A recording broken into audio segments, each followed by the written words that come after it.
SS நியூஸ்க்கு உங்களை வரவேற்கிறோம். நாம் தொடங்குவதற்கு முன் தயவு செய்து எனது யூடியூப் சேனலை சப்ஸ்கிரைப் செய்து பெல் ஐக்கானை அழுத்தவும்.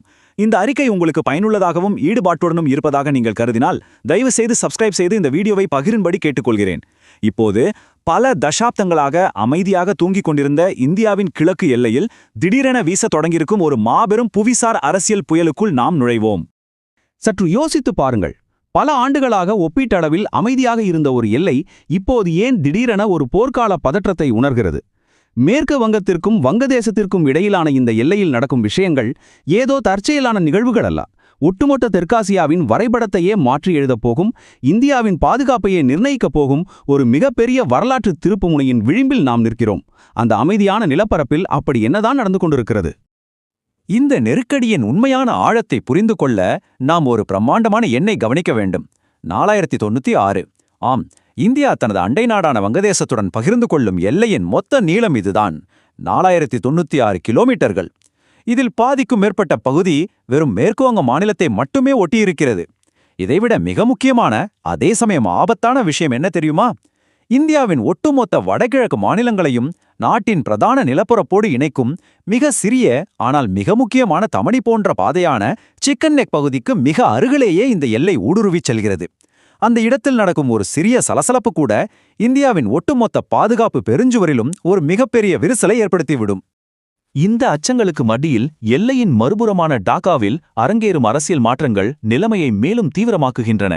முகமது யூனிஸ் தலைமையிலான இடைக்கால நிர்வாகத்தின் காலம் மெல்ல முடிவடைந்து தாரிக் ரஹ்மானின் நிர்வாகம் தனது ஆதிக்கத்தை நிலைநிறுத்தி வரும் இந்த சூழலில் வங்கதேசத்தின் வெளியுறவுக் கொள்கையில் நாம் இதுவரை கண்டிராத ஒரு கடுமையான மாற்றம் தெரிகிறது. ஷேக் ஹசீனாவின் ஆட்சிக்கு பிறகு இந்தியாவுக்கு எதிரான நிலைப்பாடுகளும் புதிய ஆபத்தான கூட்டணிகளும் அங்கு மிக வேகமாக நம் கண்முன்னே உருப்பெற்று வருகின்றன.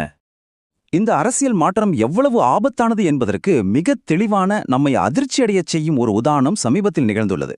கடந்த 53 ஆண்டுகளாக வங்கதேசத்தின் சிவில் சர்வீஸ் அதிகாரிகள் இந்தியாவில் உள்ள மொசூரியில் பயிற்சி பெறுவது ஒரு எழுதப்படாத வரலாற்று மரபாகவே இருந்து வந்தது. இரு நாடுகளுக்கும் இடையிலான ஒரு ஆழமான பிணைப்பது. ஆனால் அரை நூற்றாண்டு கால அந்த உறவு இப்போது திடீரென இரக்கமே இல்லாமல் துண்டிக்கப்பட்டுள்ளது. வங்கதேச அதிகாரிகள் தங்கள் பயிற்சிக்காக இப்போது எங்க சென்றிருக்கிறார்கள் தெரியுமா? பாகிஸ்தானின் லாகூருக்கு. இது வெறும் ஒரு பயிற்சி இடமாற்றம் அல்ல. இந்தியாவின் பிடியிலிருந்து முற்றிலும் விலகி பாகிஸ்தானின் கைகளை நோக்கி வங்கதேசம் நெருங்குவதற்கான மிக தெளிவான, நேரடியான ஆபாயச்சங்கு. லாகூர் பயணத்தோடு இந்த வலை பின்னப்படுவது நின்றுவிடவில்லை. தாரிக் ரஹ்மான் தனது முதல் வெளிநாட்டு பயணமாக பெய்ஜிங்கிற்கு செல்ல திட்டமிட்டுள்ளார். இன்னொரு புறம் பாகிஸ்தானின் உதவியுடன் சீனா தயாரித்த போர் விமானத்தின் சிமுலேட்டரை வங்கதேசம் சமீபத்தில் பெற்று தனது விமானிகளுக்கு பயிற்சி அளித்து வருகிறது. இதற்கிடையில் தீஸ்தா நதிநீர் பங்கீடு குறித்த பல பழைய கோரிக்கைகளும் இப்போது மீண்டும் தீவிரமாக எழுப்பப்பட்டு இந்தியாவின் மீது கடுமையான இராஜதந்திர அழுத்தங்கள் திணிக்கப்படுகின்றன. இவை அனைத்தையும் ஒரு புள்ளியில் இணைத்து பார்த்தால் இந்தியாவின் கிழக்கு எல்லையில் ஒரு புதிய, மிகச் சக்தி வாய்ந்த நெருக்கடியை உருவாக்குவதற்கான திட்டமிட்ட நகர்வுகளாகவே சர்வதேச அரங்கில் இவை பார்க்கப்படுகிறது. ஒருபுறம் வெளிப்புற அச்சுறுத்தல்கள் இப்படி புயல் போல திரண்டு வர, மேற்கு வங்கத்தின் கள நிலவரமோ நீண்ட காலமாகவே பாதுகாப்பற்ற ஒரு திறந்த வெளியாகவே இருந்து வந்தது. வரலாற்று ரீதியாக திரும்பி பார்த்தால் இரு நாடுகளுக்கும் இடையே பல 100 கிலோமீட்டர் தொலைவிற்கு எந்த ஒரு முறையான வேலிகளும் அமைக்கப்படவே இல்லை. இதனால் ஊடுருவல்காரர்கள், சட்டவிரோத குடியேறிகள் மற்றும் ஆயுத கடத்தல்காரர்கள் என பலரும் மிக எளிதாக இருபுறமும் சென்று வரும் நிலை பல தசாப்தங்களாக தடையின்றி தொடர்ந்தது. எல்லையின் இருபுறமும் உள்ள மக்களின் மொழி, கலாச்சாரம், வாழ்வியல் என அனைத்தும் ஒன்றாக கலந்திருந்ததால் உண்மையான ஊடுருவல்காரர்களை கண்டறிவது நமது பாதுகாப்பு படையினருக்கு ஒரு சிம்ம சொப்பனமாகவே இருந்தது. மேற்கு வங்கத்தின் சுமார் 2200 கிலோமீட்டர் எல்லையின் யதார்த்த நிலையை பார்த்தால் மிகவும் கவலையாக இருக்கும். முந்தைய மாநில அரசுகள் நிலம் ஒதுக்காத காரணத்தால் சுமார் 850 கிலோமீட்டருக்கும் அதிகமான பகுதிகளில் நமது எல்லை பாதுகாப்பு படையினரால் ஒரு சிறு வேலியை கூட அமைக்க முடியவில்லை. இந்த திறந்தவெளி எல்லைகள் இந்தியாவின் உள்நாட்டு பாதுகாப்பிற்கு மிகப்பெரிய அச்சுறுத்தலாக பல ஆண்டுகளாக கண்டுகொள்ளப்படாமல் ஒரு திறந்த காயமாகவே விடப்பட்டிருந்தன. ஆனால் பல தசாப்தங்களாக நிலவி வந்த இந்த மந்த நிலை இப்போது முற்றிலுமாக துடைத்தெறியப்பட்டுள்ளது. மேற்கு வங்கத்தில் சுவேந்து அதிகாரி தலைமையில் நிகழ்ந்துள்ள புதிய அரசியல் மாற்றம் ஒரு சூறாவளி வேகத்திலான நிர்வாக சீர்திருத்தங்களை கொண்டு வந்துள்ளது. பல ஆண்டுகளாக, ஏன் பல தசாப்தங்களாக நிலுவையில் இருந்த எல்லை பாதுகாப்பு சிக்கல்களுக்கு புதிய தலைமை வெறும் 12 நாட்களில் அதிரடியான, நம்ப முடியாத தீர்வுகளை எட்டியுள்ளது. இந்த 12 நாட்கள் மேற்கு வங்க வரலாற்றில் முன்னெப்போதும் இல்லாத ஒரு அசுர வேகம். புதிய அரசு பதவியேற்ற முதல் உத்தரவிலேயே வெறும் 45 நாட்களுக்குள் எல்லை பாதுகாப்பு படையினருக்கு வேலி அமைக்க தேவையான 600 ஏக்கர் நிலத்தை ஒதுக்குவதாக அறிவித்தது. அது மட்டுமின்றி நீண்ட காலமாக விவாதிக்கப்பட்ட குடியுரிமை திருத்தச் சட்டத்தை உடனடியாக அமல்படுத்தி சட்டவிரோத குடியேறிகளை கண்டறிந்து திருப்பி அனுப்பும் பணிகளையும் போர்க்கால அடிப்படையில் முடுக்கிவிட்டுள்ளது. இவற்றுடன் ஏழை மக்களுக்கான மத்திய அரசின் ஆயுஷ்மான் பாரத் மருத்துவ காப்பீட்டுத் திட்டமும் தாமதமின்றி உடனடியாக அமலுக்கு வந்துள்ளது. இதில் மிகவும் சுவாரஸ்யமான அதே சமயம் அச்சுறுத்தலான ஒரு தற்காப்பு உத்தியும் இப்போது களமிறக்கப்பட உள்ளது. சுந்தரவன காடுகள், கங்கை மற்றும் ஹூக்ளி நதிப்படுகைகளில் உள்ள சுமார் 174.5 கிலோமீட்டர் சதுப்பு நிலப் பகுதிகளில் இரும்பு வேலிகள் அமைப்பது நடைமுறையில் சாத்தியமே இல்லாத ஒன்று. சரி, வேலி அமைக்க முடியாத இந்த இடைவெளிகளை எப்படி பாதுகாப்பது? இந்த சாத்தியமற்ற இடைவெளிகளில் ஊடுருவல்களை தடுக்க அந்த நீர்நிலைகளில் முதலைகள் மற்றும் கொடிய விஷப்பாம்புகளை விடுவதற்கு திட்டமிடப்பட்டுள்ளது. ஆம், நீங்கள் கேட்பது உண்மைதான். இது சட்டவிரோதமாக எல்லை தாண்டுபவர்களுக்கு இயற்கையாகவே அமைந்த மரணத்தை பரிசீலிக்கும் ஒரு மிக கொடிய தடுப்பரணாக செயல்படும். எல்லைகளில் ஒருபுறம் பாதுகாப்பு இப்படி பலப்படுத்தப்படும் அதே வேளையில் மாநிலத்திற்குள்ளேயும் நிர்வாக கட்டமைப்பை சீரமைக்கும் பணிகள் அசுர வேகம் எடுத்துள்ளன. பல ஆண்டுகளாக நிலவி வந்த அரசியல் வன்முறைகள் மற்றும் அரசு நிறுவனங்கள் மீதான மக்களின் ஆழமான அவநம்பிக்கையை முடிவுக்கு கொண்டுவர மேற்கு வங்க அரசு இப்போது மத்திய அரசின் சட்டங்களை மிக தீவிரமாக எந்த சமரசமும் இன்றி அமல்படுத்தத் தொடங்கியுள்ளது. ஒரு வலுவான தேசத்திற்கு உறுதியான உள்நாட்டு அமைதி என்பது மிக முக்கியமான அடித்தளமாகும். இந்த உள்நாட்டுச் சீர்திருத்தங்கள் உண்மையிலேயே மிகப்பெரிய மாற்றத்தை ஏற்படுத்தக்கூடியவை.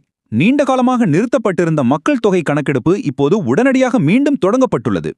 வேலைவாய்ப்பின்றி தவித்த இளைஞர்களுக்கு ஒரு மாபெரும் வரப்பிரசாதமாக அரசு பணிகளுக்கான வயது வரம்பில் 5 ஆண்டுகள் தளர்வு அளிக்கப்பட்டுள்ளது. குற்றங்களை இரும்புக்கரம் கொண்டு அடக்க பாரதிய நியாய சங்கிதா சட்டங்கள் முழுவீச்சில் அமல்படுத்தப்பட்டுள்ளன. எல்லாவற்றிற்கும் மேலாக மாநில அரசின் பிடியிலிருந்த IAS மற்றும் IPS அதிகாரிகளை மத்திய பணிக்கு அனுப்புவதிலிருந்த பல தடைகள் இப்போது முற்றிலுமாக நீக்கப்பட்டுள்ளன. இது தேசத்தின் ஒட்டுமொத்த நிர்வாக முதுகெலும்பையும் வலுப்படுத்தும் ஒரு மகத்தான செயலாகும். சட்டம் ஒழுங்கு மற்றும் பண்பாடு சார்ந்த நடவடிக்கைகளிலும் புதிய கடுமையான கட்டுப்பாடுகள் வந்துள்ளன. பொது இடங்களில் பசுவதை செய்வதற்கு இனி நிரந்தர தடை விதிக்கப்பட்டுள்ளது. பண்டிகை காலங்களில் கூட மக்கள் கூடும் பொது இடங்களில் மாடுகளை வதைப்பது முற்றிலுமாக தடுக்கப்பட்டுள்ளது. அங்கீகரிக்கப்பட்ட இறைச்சி கூடங்களில் கால்நடை மருத்துவர் வழங்கும் முறையான உடற்தகுதி சான்றிதழ் இருந்தால் மட்டுமே இது அனுமதிக்கப்படும் என்ற ஒரு அதிரடி உத்தரவும் பிறப்பிக்கப்பட்டு மிக தீவிரமாக நடைமுறைப்படுத்தப்பட்டு வருகிறது. நீதி மற்றும் வெளிப்படைத்தன்மையை நிலைநாட்டுவதில் இந்த புதிய அரசு காட்டும் உறுதிக்கு மற்றொரு மிக முக்கிய சம்பவமும் சாட்சியாக நிற்கிறது. சில காலத்திற்கு முன் ஒட்டுமொத்த தேசத்தையும் உலுக்கிய ஆர்ஜேக்கர் மருத்துவக் கல்லூரி மாணவியின் கொடூரமான வழக்கு இப்போது உயர்நீதிமன்றத்தின் வழிகாட்டுதலின்படி நேரடியாக CBI விசாரணைக்கு மாற்றப்பட்டுள்ளது. வருகின்ற ஜூன் 25ஆம் தேதிக்குள் இதற்கான ஆரம்பகட்ட இலக்குகள் நிர்ணயிக்கப்பட்டு நீதி தேடும் பணிகள் துரிதப்படுத்தப்பட்டுள்ளன. இது பல ஆண்டுகளாக மக்கள் மத்தியில் மங்கிப் போயிருந்த நம்பிக்கையை மீண்டும் ஒளிரச் செய்துள்ளது. இப்போது நீங்கள் ஒரு விஷயத்தை புரிந்து கொள்ள வேண்டும். இந்த நிகழ்வுகளையெல்லாம் வெறும் மாநில அளவிலான செய்திகளாகவோ அல்லது தனித்தனி சம்பவங்களாகவோ நாம் சுருக்கி பார்த்துவிட முடியாது. இது ஒரு மாபெரும் சர்வதேச புவிசார் சதுரங்க வேட்டம். உள்ளூரில் நடக்கும் இந்த வேலியமைக்கும் பணிகளும் உள்நாட்டு நிர்வாக சீர்திருத்தங்களும் பாகிஸ்தான் மற்றும் சீனாவால் வங்கதேசம் மூலமாக இந்தியாவில் நடத்தப்படக்கூடிய உளவு வேலைகள் மற்றும் ஊடுருவல்களை தடுப்பதற்காக மிக திட்டமிட்டு உருவாக்கப்பட்ட ஒரு பிரம்மாண்டமான கேடயமாகும். வங்காளத்தின் திறந்த எல்லைகளை பாதுகாப்பது என்பது வெறும் அந்த மாநிலத்தின் பாதுகாப்பு பிரச்சினை மட்டுமல்ல, அது இந்தியாவின் மிக முக்கியமான, மிக எளிதில் பாதிக்கப்படக்கூடிய அந்த சிக்கன் நெக் பகுதியையும் முழு வடகிழக்கு இந்தியாவையும் பாதுகாப்பதற்கான ஒரே திறவுகோலாகும்.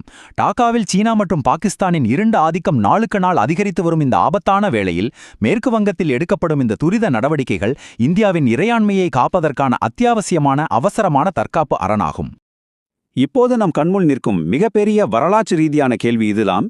டாக்காவில் புதிய கூட்டணிகள் உருவாகி புவிசார் அரசியல் களம் மிக வேகமாக மாறி வரும் இந்த சூழலில் மேற்கு வங்கத்தில் மிக துரிதமாக கட்டமைக்கப்பட்டுள்ள இந்த கேடயம் இந்தியாவின் கிழக்கு எல்லையின் எதிர்காலத்தை பாதுகாக்க போதுமானதாக இருக்குமா, அல்லது இந்த புயல் வேறு வடிவங்களில் உருவெடுக்குமா? இந்த அதிரடி மாற்றங்கள் தெற்காசியாவின் ஸ்திரத்தன்மையில் எத்தகைய தாக்கத்தை ஏற்படுத்தும் என்பதை நாம் பொறுத்திருந்துதான் பார்க்க வேண்டும். அதுவரை தொடர்ந்து விழிப்போடு இருப்போம், சிந்தியுங்கள். மீண்டும் சந்திப்போம். நன்றி. Please subscribe my YouTube channel and like and share this video if you like.